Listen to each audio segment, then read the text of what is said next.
ఈవేళ children's day కదా, పిల్లలందరికీ కూడా హ్యాపీ చిల్డ్రన్స్ డే. అయితే తల్లిదండ్రులకు ఒక మాట, చిన్న బిడ్డలు దేవుడు మనకిచ్చిన వరాలు, స్వాస్థ్యము.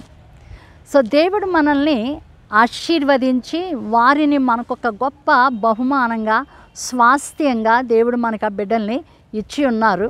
రేపటి దినాన భావి జీవితంలో భవిష్యత్తులో మనం చూచినట్లయితే వాళ్ళే చిన్న బిడ్డలే భవిష్యత్తుకి వెలుగై ఉన్నారు. రాబోతున్న దినాల్లో వాళ్ళు గొప్ప నాయకులుగా ఉండబోతూ ఉన్నారు. సో తల్లిదండ్రులమైన మనము బిడ్డలను పెంచవలసిన విధంలో పెంచాలి, ఒక క్రమశిక్షణలో పెంచాలి.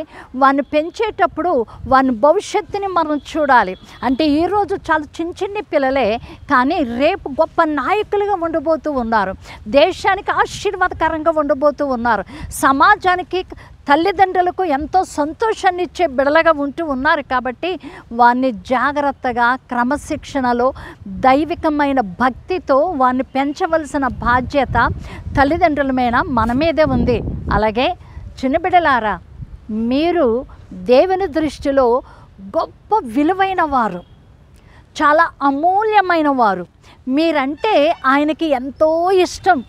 సో అందుచేత మీరు ఒక చిన్న ప్రార్థన చేసినా, ఒక పాట పాడినా దేవుడు ఎంతో మురిసిపోతూ ఉంటాడు. కాబట్టి దైవికమైన భక్తిలో పెరగండి, తల్లిదండ్రుల యొక్క మాటకు విధేయత చూపించండి, టీచర్స్ యొక్క మాటకు విధేయత చూపించండి.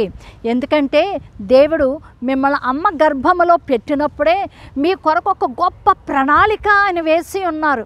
గొప్ప భవిష్యత్తుని దేవుడు మీ కొరకు దాచుంచాడు. కాబట్టి అటు ఇటు వెళ్ళిపోక తల్లిదండ్రుల యొక్క క్రమశిక్షణలో దైవ భక్తిలో పెరగండి. తల్లిదండ్రులారా, మీ మాటలు బిడ్డలకు శక్తినిస్తూ ఉంటాయి, మీ ప్రేమ బిడ్డలకు ఎంతో ధైర్యాన్ని ఇస్తూ ఉంటుంది. కాబట్టి చిన్న బిడ్డలారా, తల్లిదండ్రులారా, మీ కుటుంబము ద్వారా దేవునికి మహిమ రావాలి.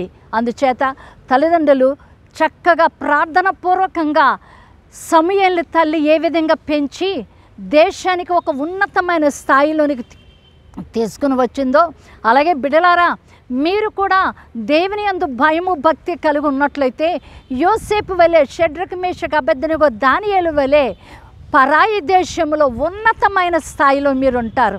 సో ఆ విధంగా దేవుడు మిమ్మును ఆశీర్వదించి మీకు మంచి వెలుగైన భవిష్యత్తునిచ్చి ఉన్నతమైన స్థాయిలో దేవుడు మిమ్మును నింపునుగాక. Happy children's day. God bless you.